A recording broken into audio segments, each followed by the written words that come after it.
Hello everybody, in this video we are going to discuss about the gas law in 10 minutes. Before you start the gas law, you should know that there are three parameters that we have to deal with, that is the pressure, and the second is temperature, and third one is the volume. Okay, so and for this video will give you one short trick how you memorize these three gas law by this diagram. Okay, so before we go to the diagram, first know the what is Boyles law. Boyles law is the at fixed temperature, if temperature is constant, then what happened? Then the volume of any gas having fixed mass is inversely proportional to its pressure. That is the P proportional to 1 by V.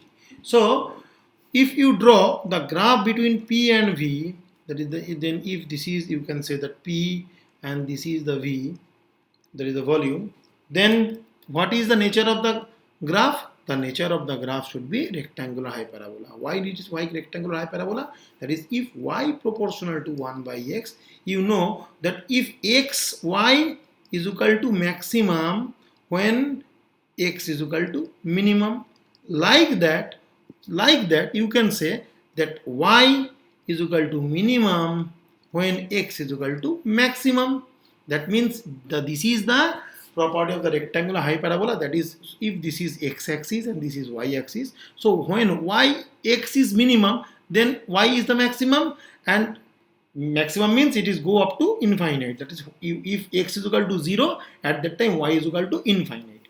Okay, like that, if when x is equal to infinite, then y is equal to 0. So at infinite it is coincide with the x-axis. So this is the P versus V. If not P versus 1 by V, it is P versus V. Now you can say P is equal to K by V, or you can say that PV is equal to K. That means Y is equal to mx is the nature of the equation, and which is a equation of straight line. So if you draw the diagram for P versus 1 by V, then the diagram should be, that is, the graph should be straight line passing through the origin, because there is no, that is, y is equal to only mx. If it is y is equal to mx plus c, then it is not passing through the origin. So now come to the second, that is the Charles law. The volume of an ideal gas is directly proportional to the absolute temperature at constant pressure. Now that means the P is equal to constant. If P is equal to constant, then what happened? That is the volume is directly proportional to the absolute temperature. That is the V proportional to T. What does it mean? V proportional to T means V is equal to K into T. That is the Y is equal to mx. This is again the equation for straight line. Now if you draw the diagram for V versus T, so this is your V and this is your T, then the graph should be straight line passing through the origin. But to determine, we can determine the absolute temperature by Charles law. How? For that you have to go through this statement. At constant pressure, the volume of a given mass of a dry gas is increased or decreased by 1 by 2/73 of its original volume at 0 degree centigrade for each degree rise and fall. That means if at 0 degree centigrade the volume is V0, at 1 degree centigrade the volume becomes V0 plus V0 into 1 by 273. That means at 0 degree centigrade the original volume was V0 for dry gas. At 1 degree centigrade, that is the rise, so it is become V0 plus V0 into what? That is the V0 volume 1/273 part of the V0 volume. That is the 1/273 of the original volume at 0 degree centigrade. What was the original volume at 0 degree centigrade? It was V0. So how much it is increased? That is the V0 into 1 by 273. So what is the new volume now? That is the initial volume V0 plus the expanded volume. That is if we give the expression, then the Vt, that is at any temperature, T may be 1 degree, 2 degree, 3 degree, that become V0 into 1 plus T by 273. That means if so, Vt become V0 plus V0T by 273, and this is the equation for a straight line which is not passing to the origin. Y is equal to mx plus C. That means if you draw the graph for that, I just erase this graph and draw the graph over here. So now again we draw the graph, that is the your y-axis and this is your x-axis. So this is minus 273, because if you put 273 over here, minus 273, then the Vt become V0 minus V0 into 273 by 273, which is nothing but the V0 minus, that is V0 minus V0, that is the 0. That means that at minus 273 degree centigrade, the volume is nothing but the 0, that is no volume is there. So if you draw the graph, it is not passing through the origin, the graph is passing like this. You can change the pressure. If you change the pressure, then you get the different graph, P1, P2, P3 like this, and for that we are drawing the graph. So you should, this is P1, this is P2, and this is P3, and obviously P1 greater than P2 greater than P3. So these axes denote the degree centigrade temperature, and these axes denote the nothing but the volume in liter. Okay, so go to the second page, that is the Gay-Lussac law. The pressure exerted by a gas of a given mass kept at a constant volume is directly proportional with absolute temperature of the gas. That is the constant volume. Here we should know that volume is constant. Now what is the relation? That is the pressure is directly proportional with the absolute temperature. That is the P proportional to T, or P is equal to K into T, that is the Y is equal to mx. That is also an equation for straight line. So if you draw the graph between P versus T, then the graph, nature of the graph is straight line passing through the origin. Okay, now Avogadro law. So you can write here Avogadro law, because this is a law.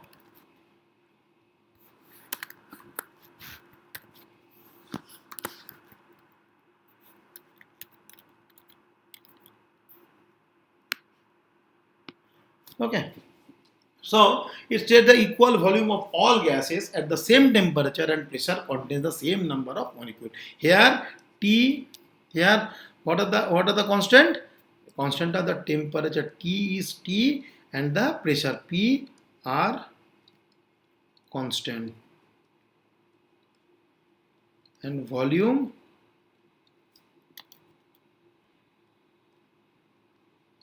is same. So for same volume, so if this is a container of volume V, this is another container of volume V, and this is the third container of volume V, both have the dry gas. One contains CO2, another contains O2, and the third one contains, if third one is O2, and if the third one contains, that is the N2, then as they have the same volume, so they contain same number of the molecules. That is, if the molecule is denoted by N, then V is proportional to N. This is the Avogadro law. Now we can go to the combined gas law. So for a fixed amount of gas, the product of pressure and the volume is directly proportional to its temperature at absolute scale. So scale must be absolute. So that is the product of P and V, that is the P into V is directly proportional to its temperature, is proportional to temperature, and temperature must be in absolute scale. Okay, that means now we can combine the Boyles and Charles law. That is the from Boyles law we get that V proportional to 1 by P, and from Charles law we know that V proportional to T. We can combine these two. We get V proportional to T by P, or V is equal to K T by P, or V P is equal to KT, and this implies that Vp by T is equal to K, that is constant.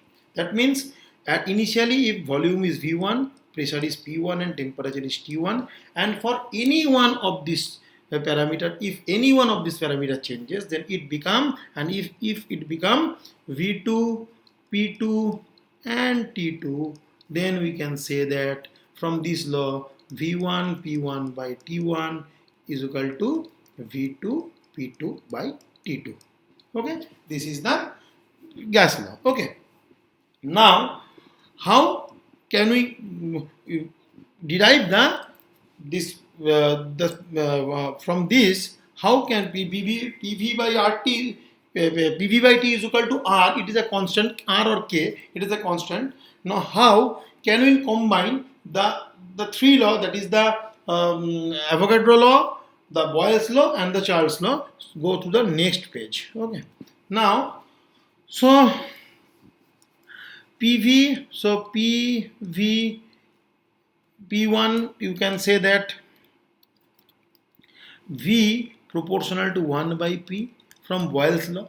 From Charles' law, it is V proportional to T, and from Avogadro law, we say that V proportional to N. N is the mole, number of mole. So we can combine these three, V proportional to N T by P. Okay. Now V is equal to N R T by P. So PV is equal to nRT. This is the ideal gas equation. This is very important, and R is called the universal gas constant. And why it is universal gas constant? Because R does not depend upon temperature, pressure, volume, mass or type of gas. What are the value of R in different unit? That is the different mode. So in liter ATM, that is the R is equal to 0.082 ATM per mole per Kelvin. In SI,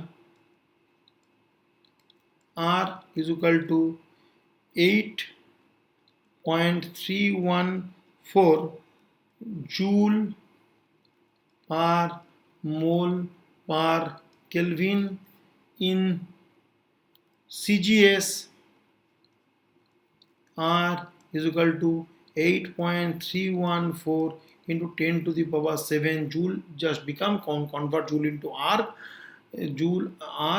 per mole per Kelvin. And in calorie, this is most important, in calorie,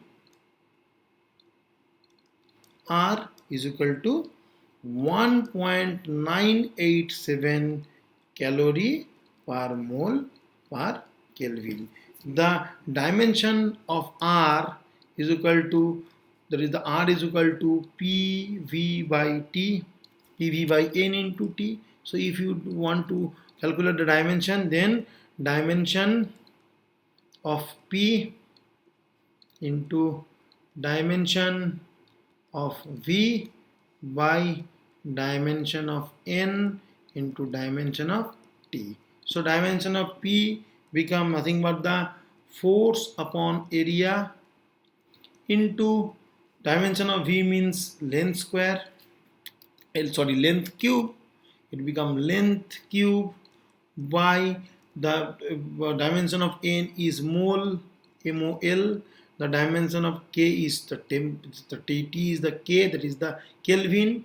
So that means the force is equal to mLT to the power minus 2 by area is L square into, it is L cube by mole and Kelvin. Now this become L, so m L square T to the power minus 2 mole inverse and Kelvin inverse. Now one interesting thing is that AML square T to the power minus 2, it is a dimension of energy. So R, unit of R become unit of energy per mole per Kelvin. That's why energy per mole per Kelvin. That's why you can see that this is the joule, that is the unit of energy, R unit of energy, calorie unit of energy. So this is the whole about the gas law, but the most important thing, that is how can we memorize all these things. That is there is a triangle. This is the most important part. So this is a triangle. This triangle is divided into three parts. One part is P, second part is V, and third part is T. Now for Boyles law, so you just P and V is multiplied. That is the for Boyles law, when P and V are 1 and 2 considered, P and V are beside one another. So P and into V, into P and V are multiplied. That is the P and V are multiplied, which is, that is the P proportional to 1 by V. That is the P into V is equal to constant. So P into V is equal to constant.